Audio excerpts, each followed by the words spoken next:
នឹងសាប់នៅតែខំទោះបីជាសាប់មិនសងំអាយុកាន់តែឡើងកាន់តែចែកកាន់តែចង់បើភ្លេចមិនចិត្តមកសង្គ្រាមមានមកកង់ជីវិតមិនសាប់នៅតែខំទោះបីជាសាប់មិនសងំអាយុកាន់តែឡើងកាន់តែចែកកាន់តែចង់បើភ្លេចមិនចិត្តមកសង្គ្រាមមានមកកង់ស្លាប់ទៅយ៉ាងមិនក៏សង្គ្រាមមានមកកង់សល់ពេលប្រមាណឬមកពេញតាមចំណងជីវិតដូចបារីពេលជួអស់រួចកញ្ញងធម្មជាតិដាក់សម្រាប់តែវាស្នាយើងកំងខ្លាញ់មិនអាចឃើញនៅពលឺថ្ងៃស្អែកដេកគិតសុកសុកតែប្រមល់ចង់bayសេចក្តីសោះមិនទៀងគ្មានអ្នកណាអាចបំបីអានេះចាមួយទេតើពេលខោវាឆ្ងាញ់តើមានប្រមាណដងបំពេញក្តីសម័យតែទាំងដៃចិត្តចំណងតែបើសិនស្លាប់បាត់មួយរងៃដែលរំលងថ្ងៃនៅរកមកជីវិតសៅមកចិត្តចម្រៀងថ្ងៃនេះមិនដឹងសោះថ្ងៃណាអញ្ចឹងពេលរស់ត្រូវបំពេញមហិច្ឆតាកងទ័ពពីគេឃ្លាតែអស់ចាមែនតែខែនខ្ញុំមួយមិនបាច់ប៉ុនក្បាលណា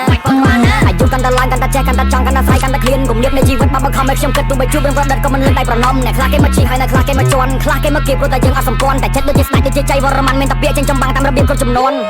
ចង់ជីរោរយមិនចង់ជាអសង្ឃបិចចង់ឲ្យគេចាំឈ្មោះដូចជាអិចចង់ឲ្យគេញៀនខ្ញុំដូចជាមើលចង់នេះចង់នោះតូនខែមិនតន់លេចតន់ចង់ដូចជាថាទៅទាំងអស់ឲ្យតែស័កសមឲ្យតែមានចិត្តឈ្មោះសំលុយដាក់កងតន់ខ្លួននៅកន្លោះទួសួយថ្ងៃស្អែកក៏មិនឲ្យជំដោះខ្ញុំមនុស្សហាក៏មិនចេះមូសាតែមករៀបដៃ10ព្រះអង្គដងការពេលដែលខ្ញុំបាននិយាយដោយរបបផ្ដាច់ការ Be a King ជាគំរូមន្ត្រីកណ្ដាលទេសនា Everybody know my skill yes sir Everybody know my feel ទៅតែខ្ញុំបាននិយាយដូចខ្ញុំបានថា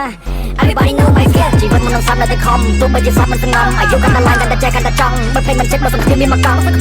ជីវិតមិននឹងសាប់នៅតែខំទោះបីជាសាប់មិនសងំអាយុកាន់តែឡើងកាន់តែចេះកាន់តែចង់បើភ្លេចមិនចិត្តមកសង្គ្រាមមានមកកង់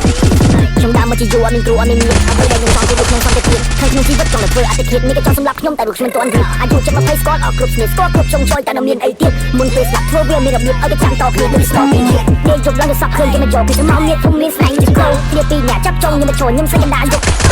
មិនចង់ចង់ស្លាប់មុនអាយុ21ស្លាប់មុនជោគជ័យតែអ្នកណាខ្ញុំទួយ Illuminati fuck ក៏មិនណាជួយបិទភ្នែកក៏មិនចិត្តមកសក្តិយ៉ាងមួយគ្មានអ្នកណាឯងនៅពេលដែលខ្ញុំស្រែកឆ្នាំ2020គេថាខ្ញុំចង់ឡើងឯងស្វ័យសុកសុកក៏ចង់មកចេះរ៉ែទៅមកចង់អត់ប្រយោជន៍គេមើលគេច្រើនពេកស្រីរត់ចោលក៏ព្រោះតែពាក្យក្របាត់មិនអស់ក៏ព្រោះមិនចេះចូលខ្លាចពេលស្លាប់បាត់មិនមានអ្នកណាយកលុយច្រើនយ៉ាងណាពេលស្លាប់មិនណាយបដូរ